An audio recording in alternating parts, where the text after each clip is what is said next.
Bounce effect animation, light sweep, oriented outline, text behind subject, ये सब after effects animation तुम CapCut में सीखने वाले हो।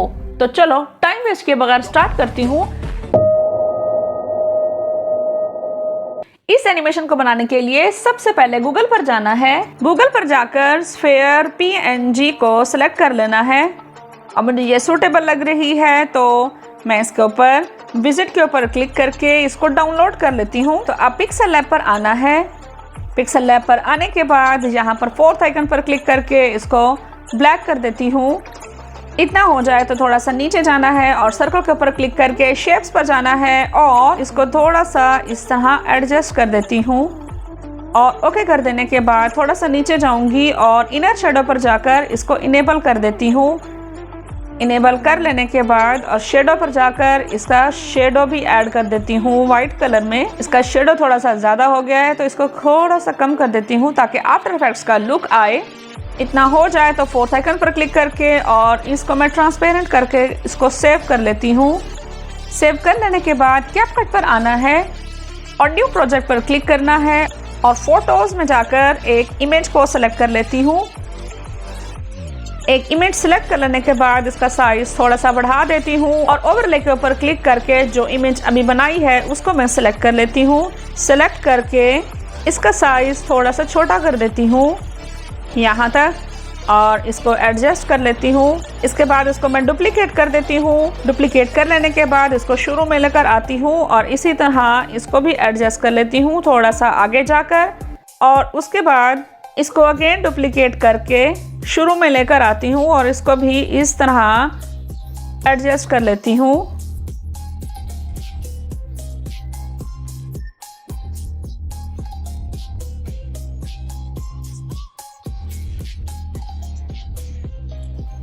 यहाँ तक ये मैंने सारी लेयर्स बना ली हुई है। अब ओवरले के ऊपर क्लिक करना है और बॉल के ऊपर क्लिक करके इसका साइज बिल्कुल छोटा सा कर देती हूँ यहाँ तक। ओके, अब असल गेम यहाँ से स्टार्ट हो रही है तो इसको मैं यहाँ पर सेलेक्ट कर लेती हूँ और यहाँ पर मैं की फ्रेम देती हूँ थोड़ा सा आगे जाकर और इसको ऐसे ऊपर की तरफ लेकर आना है और थोड़ा सा मज़ीद आगे जाकर एक और की फ्रेम लेकर जाना है और बिल्कुल इसको नीचे की तरफ लेकर आना है यहाँ तक। अब आप नोटिस करें ये बिल्कुल ही नीचे सीढ़ी को टच कर रही है। अब मैं चाहती हूँ जैसे ही सीढ़ी के ऊपर ये लगे तो बाउंस इफेक्ट हो। तो उस बाउंस इफेक्ट को क्रिएट करने के लिए मैंने यहाँ इन दोनों के दरमियान आना है। ग्राफ्स के ऊपर क्लिक करने के बाद रिबाउंड ग्राफ के ऊपर जाना है और रिबाउंड ग्राफ के ऊपर इसकी सेटिंग करनी है। यह कैसे सेटिंग होती है इसके ऊपर मैं एक अलग से वीडियो बनाऊंगी। ये मैं चाहती हूँ बिल्कुल सीढ़ी के पास आकर जाकर लगे तो इसीलिए मैं इन नोड्स को थोड़ा सा आगे कर रही हूँ। तो जो मुझे चाहिए था वो मुझे मिल गया। अब देखें परफेक्ट, तो यहाँ हो गया। अब इसी की फ्रेम के ऊपर जाना है और जो नीचे लैडर है उसको सेलेक्ट कर लेना है, सेकंड वाली को। जैसे ही इसको सेलेक्ट किया तो इसके ऊपर मैंने एक की फ्रेम दे देना है और थोड़ा सा पीछे की तरफ जाना है। तो अब इसको थोड़ा सा मैं साइज़ इस तरह बढ़ा देती हूँ और जैसे ही गौर से देखें तो ये नीचे आके यहाँ टच हो रहा है। तो जैसे ये टच होने लगे तो इसको थोड़ा सा पीछे की तरफ लेकर जाती हूँ इतना। तो यहाँ पर मैं दे देती हूँ की फ्रेम। ये टच होने के बाद ये बिल्कुल पीछे गई है तो इसको यहाँ सेट कर देती हूँ। तो इन दोनों के दरमियान आना है और ग्राफ के ऊपर क्लिक करके इसका ग्राफ भी एडजस्ट कर देना है। अब अगेन मैं थोड़ा सा आगे की तरफ जाऊंगी और यहाँ ये लग रहा है तो यहीं पर मैं एक नोड ऐड करूंगी और थोड़ा सा आगे की तरफ जाकर एक और नोड ऐड करके इसको मैं बिल्कुल पीछे कर देती हूँ। ओके, तो अब इतना हो गया। तो अब इसको सेलेक्ट करके थोड़ा सा नीचे और ओरिजिनल साइड पर दोबारा। तो आप इसको देखते हैं। उम्मीद है आपको समझ आ चुकी होगी कि ये कैसे बाउंस हुआ है। ये छोटे छोटे से इफ़ेक्ट्स हैं जो कि आफ्टर इफेक्ट्स में बहुत ज़्यादा यूज़ होता है और इन्हीं इफेक्ट्स को हम कॉपी अगर करें तो हम कैपकट में भी आफ्टर इफेक्ट्स की जैसी एडिटिंग कर सकते हैं। अब ये सिंगल हो गया तो उसके बाद अब बारी आती है सेकंड वाले की। तो इस पॉइंट पर आ गए। अब बॉल के ऊपर दोबारा जाना है यहाँ पर और थोड़ा सा मज़ीद आगे की तरफ जाना है और इसको अब नेक्स्ट सीढ़ी की तरफ लेकर जाना है, ऊपर ले जाकर और थोड़ा सा इसको फिर नीचे की तरफ आकर इसी सीढ़ी के ऊपर रख देती हूँ। ओके, तो इतना हो जाए तो अब यहीं पर आके इसी सीढ़ी के ऊपर थर्ड वाली लेयर को ऐसे सिलेक्ट कर लेना है और जो कि यहाँ पर ऐसे टच हो रही है, तो पहले मैं इसकी सेटिंग कर देती हूँ। सेम इसी तरह रिबाउंड आउट ग्राफ को सिलेक्ट कर लेना है। इस पॉइंट पर इस जगह पर पहुँच रही है तो यहाँ पर मैं नोड ऐड कर देती हूँ।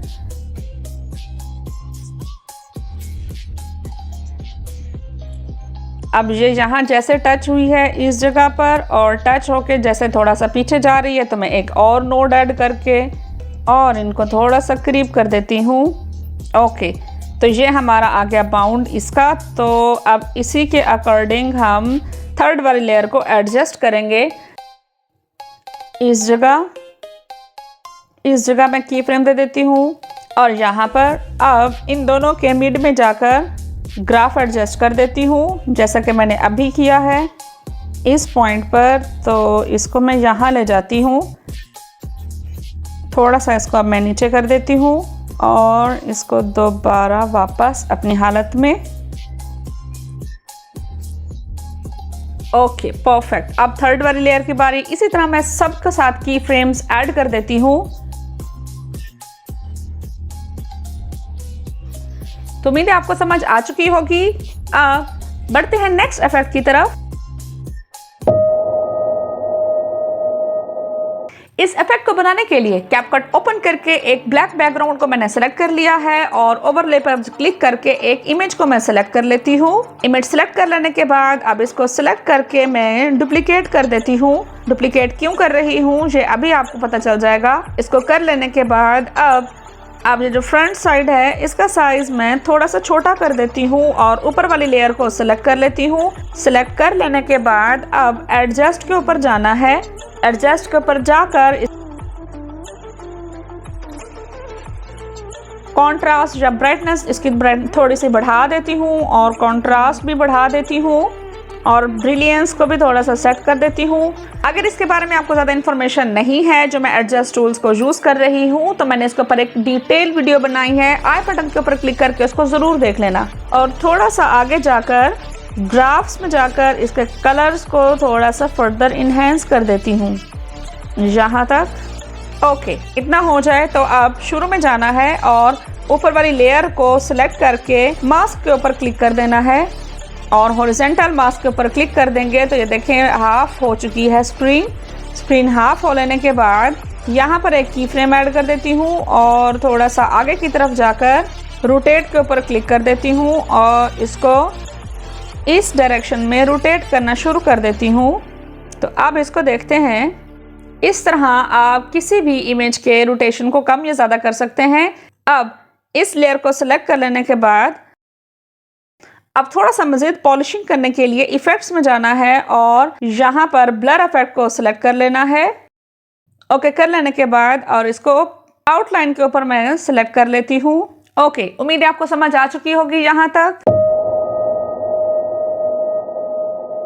इस एनिमेशन को बनाने के लिए मैंने ब्लैक बैकग्राउंड सेलेक्ट कर लिया है। अब ऐड ओवरले पर क्लिक करना है और एक इमेज को सिलेक्ट कर लेती हूँ।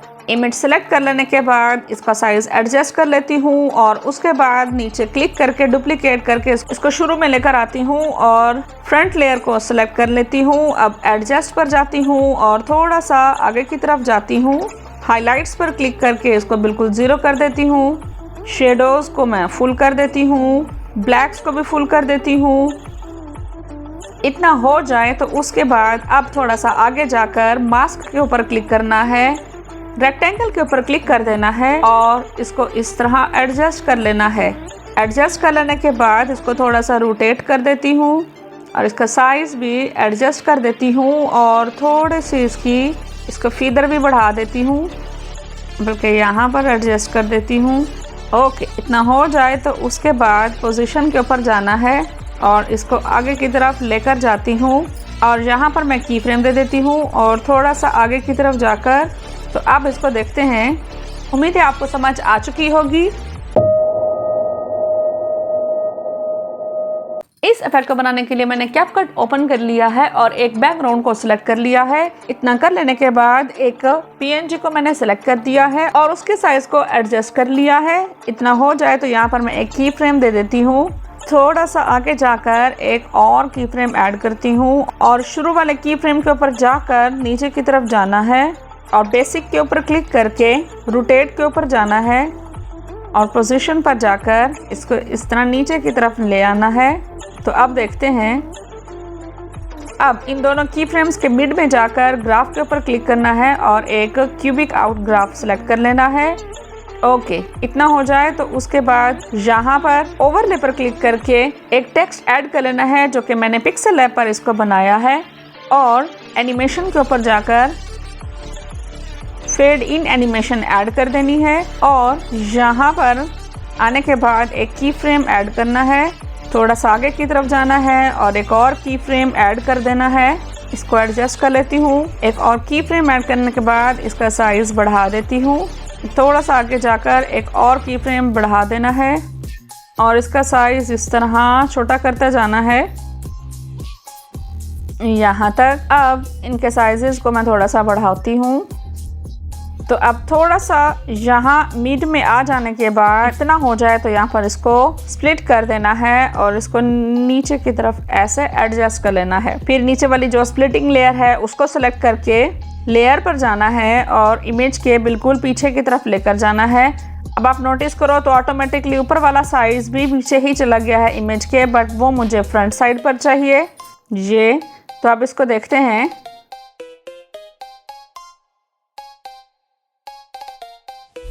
यहाँ अब आप नोटिस करो ये एकदम से ही पीछे की तरफ चला गया है, तो इसलिए ऊपर वाली जो लेयर है टेक्स्ट की उसको सेलेक्ट करना है और फेड आउट एनिमेशन को सेलेक्ट कर लेना है।